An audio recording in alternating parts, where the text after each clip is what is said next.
In the late 1960s and early 1970s, Northern California was gripped by the fear of a single entity, an entity that invoked the same terror as the shadows in our childhood bedrooms. The name that resonated with dread was the Zodiac Killer. Unlike ordinary criminal cases, this story teeters on the edge of fiction due to its sheer dreadfulness and unfathomable mystery.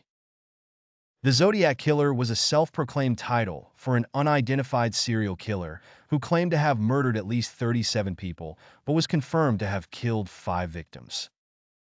The killer's first known act was the brutal murder of Betty Lou Jensen and David Faraday on December 20, 1968, near Vallejo, California.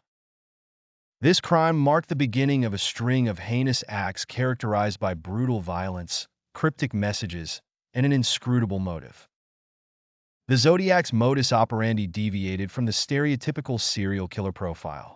The killer sought notoriety, often communicating with the media through letters and ciphers, taunting the authorities and the public alike. These correspondences showcased a person with a disturbed yet eerily methodical mind. Most famously, the Zodiac Killer utilized a series of cryptograms, only one of which has been definitively solved to this day. The cryptic nature of these messages, combined with the coded language and blood-chilling threats, created a public frenzy. People were both terrified and morbidly fascinated, glued to their newspapers for the latest updates. The killer's reach extended into urban legends, with parents warning their children to be home before dark and adults looking over their shoulders in fear. One of the hallmarks of the Zodiac spree was the July 4, 1969, attack on Darlene Ferrin and Michael Mageau in a parking lot in Vallejo. This incident emphasized the randomness of the killings, targeting couples parked in remote areas. Only Mageau survived, providing a scant description of the assailant, which led to more questions than answers. Perhaps the most infamous crime was the murder of Paul Stein, a cab driver in San Francisco on October 11, 1969. After shooting Stein in his cab, the Zodiac mailed a piece of the victim's bloodied shirt to the San Francisco Chronicle, a bold move that solidified his thirst for fear and game playing with the public conscience. The Zodiac's letters were a grim puzzle themselves. The killer's personality seeped through the meticulously written messages, revealing a bizarre blend of grandiosity, savagery, and an unsettling sense of humor. The ciphers and cryptograms proposed a challenge that many took as a twisted intellectual game. The Zodiac's correspondence also displayed an odd mixture of cultural references, including nods to Gilbert and Sullivan's comic operas, further complicating the perception of the killer.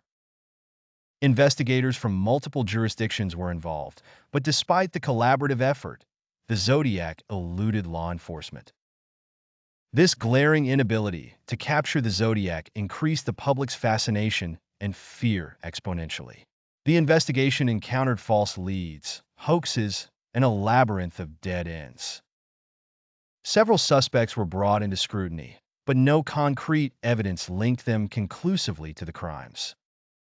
As the years passed, the Zodiac's letters dwindled but never ceased entirely, leaving an indelible mark on American crime history. In more recent years, advancements in forensic science and the advent of DNA technology have brought fresh hope to solving the enigma of the Zodiac Killer. However, the case remains officially unsolved. To this day, the identity of the Zodiac Killer is one of the most confounding mysteries in criminal history.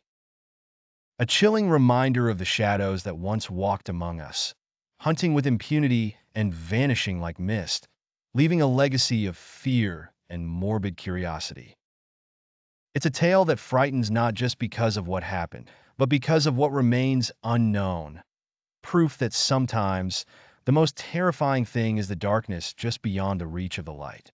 Please subscribe to the Scare Magazine YouTube channel for more fun AI videos and FYP horror stories.